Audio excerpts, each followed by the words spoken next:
Bis- Bismillahirrahmanirrahim. My dear students, how are you? I hope all of you are fine. I'm also fine. Today I came here to take the English class. In my previous class, I took the class on narration, and my dear students, our subject's name is English, and its subject code is 65712. Here I am Marwa Khatun, instructor, Non-Tech English, Maulibajar Polytechnic Institute, is presenting the topic on direct and indirect narration, part 2. In my previous lesson, I gave you the description on direct and indirect narration, and I hope all of you understood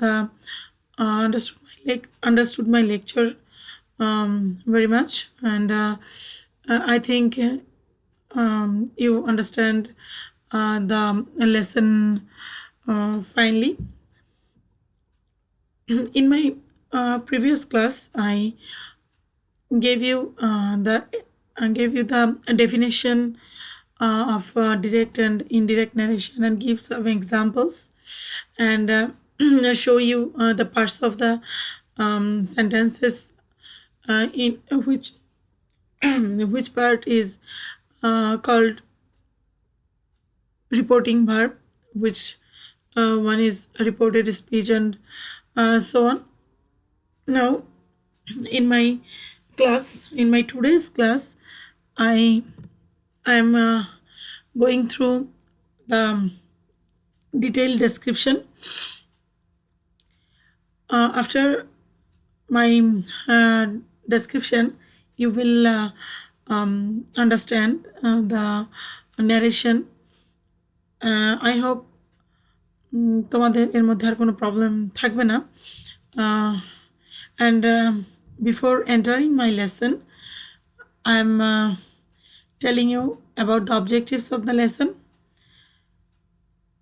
and the objectives is, by the end of the lesson, you will have, first one is learned the difference between direct and indirect speeches, and the second one, learn the rules of narration according to tenses, and the third one is learned changing the direct speech of statement or assertive sentence into indirect speech. Okay, my dear students, এটা আমার মনে হয় না তোমাদেরকে আর বাংলা করে বোঝানোর দরকার আছে, কারণ আমি আমার প্রিভিয়াস লেকচারে তোমাদেরকে এই অবজেক্টিভসের ব্যাপারে ডিটেইল বলেছি। আজকে জাস্ট আমরা আমাদের মেমোরাইজেশনের জন্য অবজেক্টিভসটা একবার দেখে নিলাম, এবং আমরা আজকে যে টপিকটাতে এন্টার করব অথবা যেটাতে প্রবেশ করব, সেটা হচ্ছে আমাদের ন্যারেশনের বেসিক রুল অথবা জেনারেল রুল, অথবা যেটাই বলো না কেন, আমরা বেসিক রুল বা জেনারেল রুল বলি। জেনারেল রুল নিয়ে আলোচনা করব। আর তোমরা জানো যে আমাদের ন্যারেশনগুলা প্রধানত সেন্টেন্সের উপর বেস করেই আমরা আলোচনা করি। যেমন আমাদের সেন্টেন্স কত রকম আমরা বলতে পারি, তোমরা জানো তো যে সেন্টেন্স কত প্রকার? হ্যাঁ, সেন্টেন্স 5 প্রকার। There are 5 types of sentences in English grammar. They are assertive sentence, interrogative sentence, imperative sentence, optative sentence, and exclamatory sentence. Now, I am entering my lesson or lecture, and before entering my lecture, আমি আমার লেসনে যাওয়ার আগে তোমাদেরকে শুধু এটাই বলবো যে আজকের লেসনটা যদি তোমরা খুব ভালোভাবে বুঝতে পারো, তাহলে তোমাদের কাছে ন্যারেশনটা 80% সহজ হয়ে যাবে। আমি বলবো যে 80% সহজ না, আজকের ন্যারেশনের পার্টটা যদি তোমরা বুঝতে পারো তাহলে তোমাদের ন্যারেশন মোটামুটি শেখা হয়ে যাবে। কারণ আজকে যে জেনারেল রুলটা নিয়ে আমরা আলোচনা করব, রুলগুলো নিয়ে আমরা আলোচনা করব, সেটা অ্যাসার্টিভ সেন্টেন্স অথবা স্টেটমেন্টের আলোকে আলোচনা করব, এবং জেনারেল রুলের সঙ্গে সঙ্গে আমাদের অ্যাসার্টিভ সেন্টেন্সটাও শেষ হয়ে যাবে।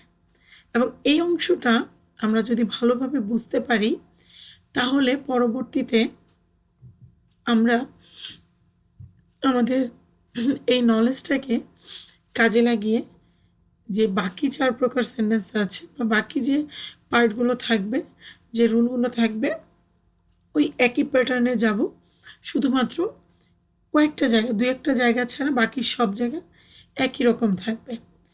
তো ঠিক আছে, আমরা আজকে আমাদের লেসনে প্রবেশ করি। Okay, welcome to my lesson, that is, তোমরা আমার লেকচার আগেও দেখেছো এবং আজকেও দেখবে। তোমরা জানো যে কোনো রুল নিয়ে আলোচনা করার পূর্বে আমি তোমাদের সাথে কিছু সেন্টেন্স শেয়ার করি, মানে যেটাকে তোমরা বলো যে দ্যাট মিনস এক্সাম্পল। আমি তোমাদের সঙ্গে কিছু এক্সাম্পল শেয়ার করি, দেন আমি আমার রুলটাকে তোমাদের সামনে ডিসক্লোজ করি। তো আজকেও এর ব্যতিক্রম হবে না। ফার্স্ট আমি তোমাদেরকে সেন্টেন্স দেখাচ্ছি, দ্যাট মিনস এক্সাম্পল দেখাচ্ছি, তারপর আমরা রুলটা নিয়ে আলোচনা করব, তারপরে আমরা এটার বাকি অংশ নিয়ে আলোচনা করব যে আমরা ঠিক কোথায় কী কারণে কেন চেঞ্জ হলো সেটা আলোচনা করব, তাই না? তাহলে আমরা সেন্টেন্সটাতে চলে যাই। First direct sentence is the man says inverted comma I shall do it. The man says inverted comma শুরু, I shall do it inverted comma শেষ। এখন এখানে আনসারটা কি দিয়েছে খেয়াল করো, the man says that he will do it. দেখো, দ্য ম্যান সেজ ঠিক আছে, এরপরে কমা এবং ইনভার্টেড কমা উঠে গেল। আমরা কিন্তু প্রিভিয়াস ক্লাসে বলেছিলাম কমা এবং ইনভার্টেড কমা উঠে গিয়ে একটা কনজাংশন বসবে, সেই কনজাংশনটা কি দ্যাট বসবে। তাহলে আমরা সেই দ্যাটটা বসালাম এবং এখানে কি বসালাম আমরা, হি উইল ডু ইট। কেন এটা হলো, তাই না? তো আমরা প্রথমেই এখন রুলটা নিয়ে আলোচনা করি।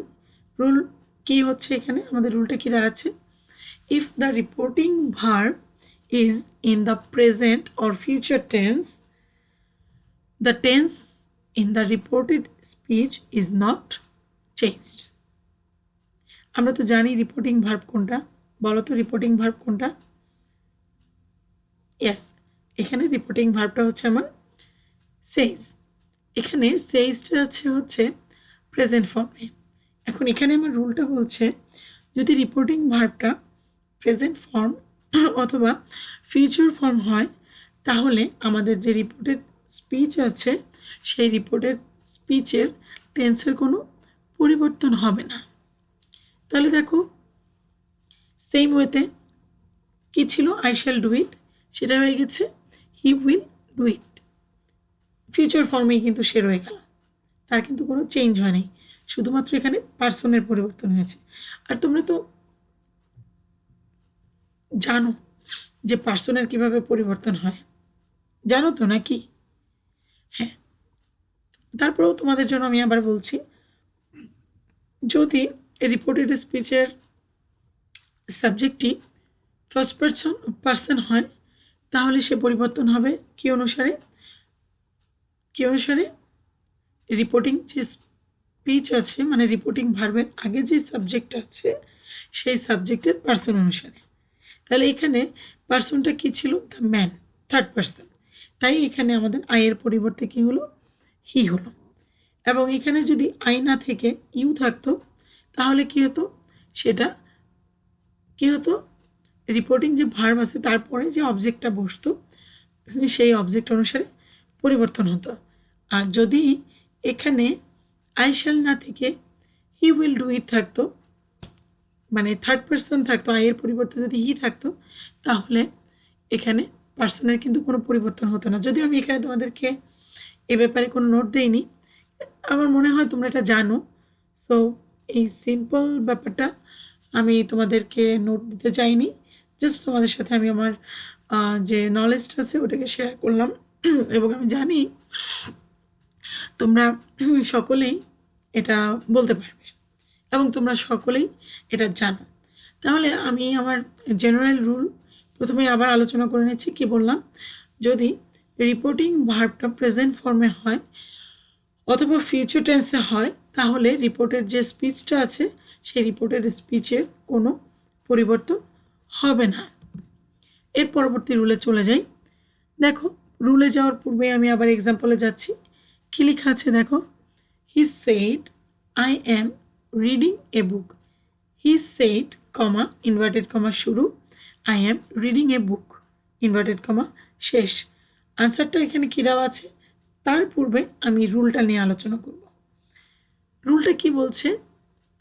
If the reporting verb is in past tense,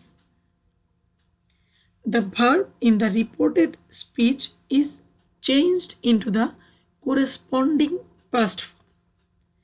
খেয়াল করো কি বলছে, যে রিপোর্টিং ভার্বটা যদি পাস্ট টেন্স হয় তাহলে রিপোর্টেড স্পিচে ভার্বের পরিবর্তন হবে এবং সেটা কিভাবে, যে টেন্সে আছে সেটারই পাস্ট ফর্মে চলে যাবে, মানে কোরেসপন্ডিং পাস্ট ফর্ম।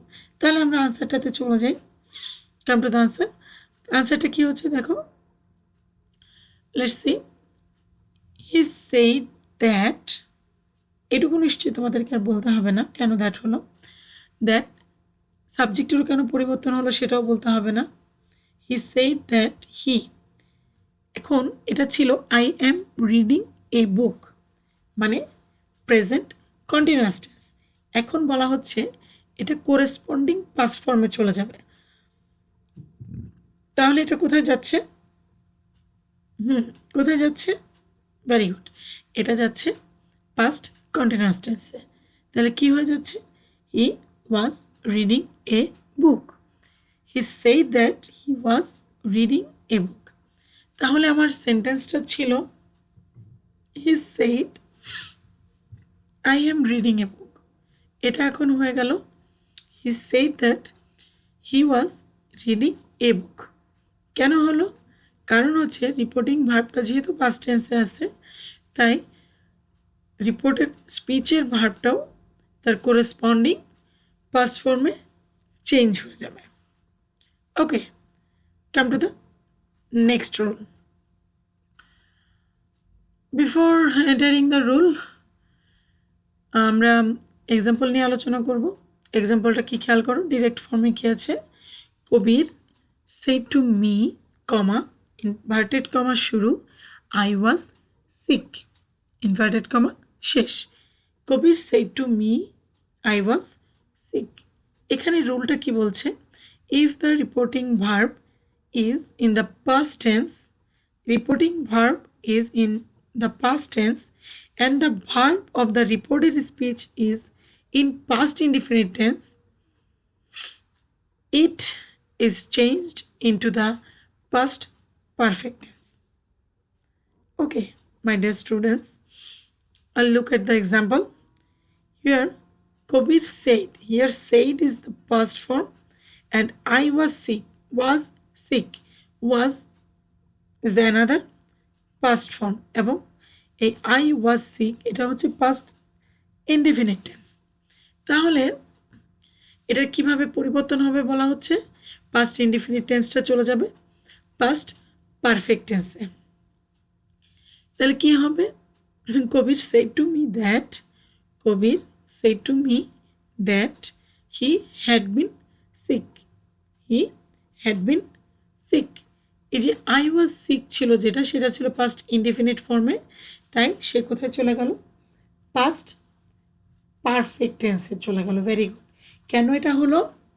কারণ রুলটা বলছে যদি রিপোর্টিং ভার্বটা পাস্ট ফর্মে হয় এবং রিপোর্টেড স্পিচের ভার্বটাও পাস্ট ফর্ম হয়, তাহলে রিপোর্টেড স্পিচটা যদি পাস্ট ইনডিফিনিট টেন্স হয় তাহলে সে চলে যাবে পাস্ট পারফেক্ট টেন্সে। ঠিক আছে, যদি এখানে তোমাদেরকে আমি একটু অ্যাড করি, যদি এটা পাস্ট ইনডিফিনিট টেন্স না হয়ে পাস্ট কন্টিনিউয়াস টেন্স হতো তাহলে কি হতো? Very good, past perfect tense না হয়ে তখন হয়ে যেত পাস্ট পারফেক্ট কন্টিনিউয়াস টেন্স।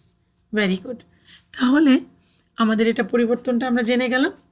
সোজা কথা, very simple to memorize the rule. If the reporting verb is past tense and the reported speech says verb is the past indefinite tense, then it is changed into past perfect tense. And the another is, if the reporting verb is in the past tense and the verb of the reported speech is past continuous tense, then it is changed into the past perfect continuous tense. Okay, come to the next rule. Here I am giving you the example. দেখো, একটু আগে আমি তোমাদের সাথে যেটা আলোচনা করলাম, যদি এটা পাস্ট কন্টিনিউয়াস টেন্স হতো তাহলে কি হতো। এখানে আমি অবশ্য আরেকটু জিনিস অ্যাড করেছি যে তোমাদের মনে প্রশ্ন থাকতে পারে যে স্যার এখানে সেড টু মি না হয়ে অনেক জায়গায় টোল্ড বসে, টোলটা কখন বসে বা কেন বসে, তাই না? এটার জন্য আমি তোমাদেরকে একটা নোট দিয়েছি, এখানে খেয়াল করো। আগে আমরা সেন্টেন্সটা দেখি। He said to me I was reading a book. He said to me comma inverted comma শুরু, I was reading a book inverted comma শেষ। এখানে আমার রুল বলছে, if the reporting verb is in the past tense and the verb in the reported speech is in the past continuous tense, then it is changed into the past perfect continuous tense. It is means the verb in the reported speech. দেখো, তাহলে এখানে কিন্তু change হয়ে গেছে। কি হয়েছে? He said to me that I was reading a বুকের জায়গায় হয়ে গেল হি হ্যাড বিন রিডিং এ বুক। এখন এখানে আমি যে নোটটার কথা তোমাদেরকে বললাম যে টোল্ড কোথায় বসে, দেখো এখানে সেড টু মি না দিয়ে আমরা কিন্তু টোল্ড মি বসাতে পারতাম তো, নাকি? হ্যাঁ, যদি টোল্ড বসাই আমরা, the use of the conjunction that between the reporting speech and the reported speech is not a must into the indirect speech. Understand? দেখো, আমার রিপোর্টিং যে ভার্বটা আছে, রিপোর্টিং ভার্বটা যদি আমি সেড টু না বসাই, সেড টু মি যদি না বসাই, যদি টোল্ড বসাই, তাহলে এই যে টুটা যে আছে এই কনজাংশনটা বসবে না। তখন কি হয়ে যাবে? সেড টু মির পরিবর্তে টোল্ড মি বসবে। Okay okay, then come to the next rule. Here the teacher said the earth moves round the sun. The teacher says, comma, inverted comma start, the earth moves round the sun, inverted comma শেষ। এখানে রুলটা হচ্ছে, if direct speech describes a universal truth, constant fact, habitual fact, geographical fact and quotations, the verb in the reported speech remains unchanged. That means reported speech এর মধ্যে যদি universal truth থাকে, অথবা habitual fact থাকে, অথবা constant fact থাকে, অথবা geographical fact থাকে, অথবা কোনো কোটেশন থাকে, তখন রিপোর্টের যে স্পিচটা আছে সেই স্পিচের কোনো পরিবর্তন হবে না। যেমন দেখো, আমরা এক্সাম্পলটা দেখি। The teacher said that the earth moves round the sun. তাহলে এখানে দেখো কোনো চেঞ্জ হয়নি, কিন্তু শুধুমাত্র আমার কমা এবং ইনভার্টেড কমার পরিবর্তে একটা কনজাংশন বসেছে, একটা দ্যাট বসেছে, তাই তো? The earth moves round the sun. Now here is the another rule. Before discussing the rule, I am giving you the example. The example is they said to us, he will meet you. They said to us, he will meet you. এখানে বলা হচ্ছে রুলটা কি বলছে, the first person of the direct speech is changed into the person of the man spoken to and the third person doesn't have any change. কি বললো খেয়াল করো তো, the first person of the direct speech, the first person of the direct speech, first person means he, is changed into the person of the man, person of the man, man spoken to, যে মানুষ বলছে যে তাকে identify করছে, and the third person doesn't have any change. এখানে third পার্সনের কোনো পরিবর্তন হচ্ছে না, তাহলে কি হচ্ছে, they told us that he would meet us, you না us, তাই না? কেন হলো ওইটা তো আমি আগেই তোমাদেরকে বলেছি। এখানে নোটটা দেখো, if the reporting verb has an object, it is not good English to write said to us or him that. It is better to write told us. said to us ভালো লাগে না, তাই আমরা কি লিখি, told us অথবা him।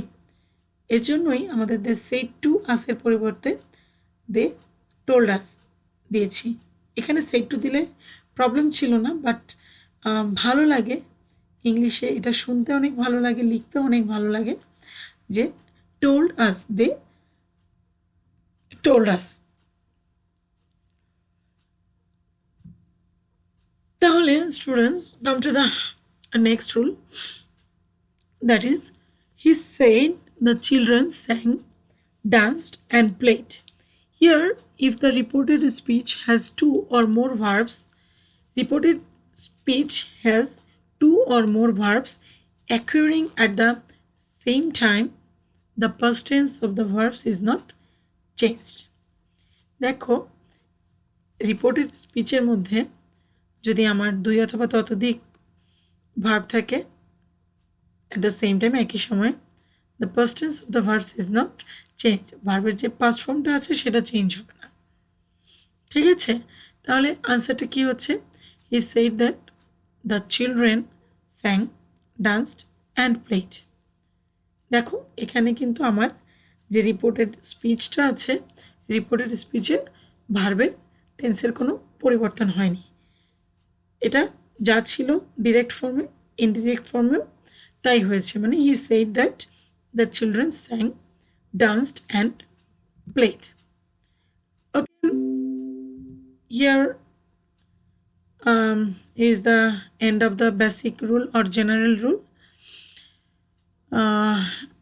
আমার মনে হয় আজকের যে লেসনটা সেটা তোমরা বেশ ভালোভাবে এনজয় করেছো, বুঝেছো, এবং আমি তোমাদেরকে সাজেস্ট করব যে তোমরা যেন একটু বইটা ফলো করো তোমাদের। আমি তোমাদেরকে দেখালাম এবং এরপরে যদি তোমরা একটু বইটা ফলো করো, আমার মনে হয় এটা বেস্ট হয় যে তোমাদের যে জিজ্ঞাসাগুলো থাকবে সেগুলো তোমরা সলিউশন পেয়ে যাবে। আর এর পরবর্তীতেও যদি মনে করো যে কোনো প্রবলেম হচ্ছে, then I am here to help you, and no more today.